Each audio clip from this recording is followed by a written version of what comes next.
அப்போ தான் புரிஞ்சிட்டாரா, ஓஹோ திரு எம்ஜிஆருக்கு நம்ம வந்து ஒரு சமூக பிரஜையோட கதை எழுதணும்னு சொல்லி தான் ஒரு இந்தி படம் ஓடிச்சான். அப்போ அந்த இந்தி படத்தை பார்த்துட்டு அப்போ தான் அவர் என்ன பண்ணாராம், சரி இது வந்து சரியாக இருக்கும் அப்படின்னு சொல்லி இவர் என்ன பண்ணாராம், அந்த இந்தி படத்தினுடைய பாணியை பின்பற்றி ஒரு மருத்துவர் அவர் வந்து ஒரு கடத்தப்படுறாரு, முதல் காட்சியிலே கடத்தப்பட்டு ஒரு வில்லனுக்கு வந்து மருத்துவம் பார்க்க கூட்டு போகிறாங்க, ஒரு ஒரு தலைமுறையாக இருக்கிற வில்லனுக்கு மருத்துவம் பார்க்க கூட்டு போகிறாங்கன்னு சொல்லி அது ஒரு கதையாக வச்சு அதைத்தான் அந்த புதிய பூமியை வைக்கிறாராம்.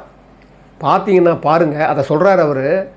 அந்த புதிய பூமி நான் சொன்ன பாருங்க, நான் உங்கள் வீட்டு பிள்ளை இது ஊரறிந்த உண்மை, அந்த பாட்டுக்கு அந்த ஒரு வரியை அவருடைய போய் செங்கிட்டு வந்து அந்த பாட்டு எழுதினவர். 2 பேர் நண்பர்களாம், 2 பேருமே அந்த நான் உங்கள் வீட்டு பிள்ளைன்னு எழுதிட்டாங்களாம். ஆனால் அதுக்கு அடுத்த வரிக்கு பல இரவுகள் யோசிச்சு இந்த இது ஊரறிந்த உண்மைன்னு வருதான். அதாவது அந்த பாட்டுக்கே அவ்வளோ கஷ்டப்பட்டுக்கிறாங்க. இவர் என்ன பண்ணுறாராம், சரி சொல்லிட்டு எம்ஜிஆர் சொல்லிட்டாராம், சரி கதை சொல்ல கூப்பிட்டாராம்.